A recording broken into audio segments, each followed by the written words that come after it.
அம்மா என்ன பண்ணிட்டு இருக்கீங்க? தோசை சுட போகிறோம். தோசை மாவு பேக்கெட் வாங்கினதா இல்லை வீட்டில் ஆட்டினதா? தோசை மாவு வெளியே ஆட்டினது, இந்த வெளியே வாங்கினது. சாம்பார் சூப்பராக இருந்தது. அப்புறம் சட்னி கொஞ்சம் கட்டியாக கொஞ்சோண்டு சட்னி. மத்தியானத்தில் சாம்பார் நல்லா இருந்துச்சா? சூப்பராக இருந்தம்மா.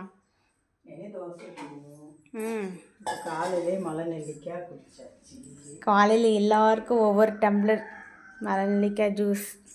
இன்னைக்கு இவ்வளோதான். இனி மத்தியானம் ஒரு கோயிலில் அன்ன விருந்து சாப்பிடுவோம். இன்னைக்கு ஊரில் அன்ன விருந்து நடக்குது, அங்கே சாப்பிடுவோம். ஆமாம், ஆக்சுவலி இன்னைக்கு எங்கள் ஐயா பிறந்தநாள் வரையா. பக்கத்துலேயே ஒரு ஐயா கோயில் இருக்குது. சாமி தோப்புக்கு போக முடியலை.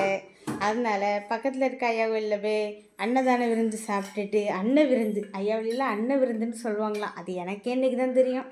அன்ன விருந்து சாப்பிட்டுட்டு வரணும். திருச்செந்தூரில் கொடியேறினதுலேருந்தே நாங்கள் விரதம்.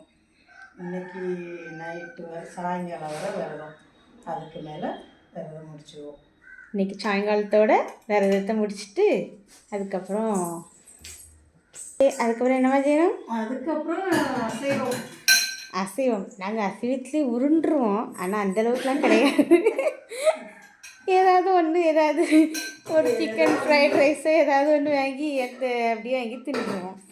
அதோட விரதம் முடிக்கணும். விரதம் முடிக்கிறதுக்காண்டி தான் அதுவும். ஓகே, பாய் அம்மா. பாய் சொல்லு. பாய்.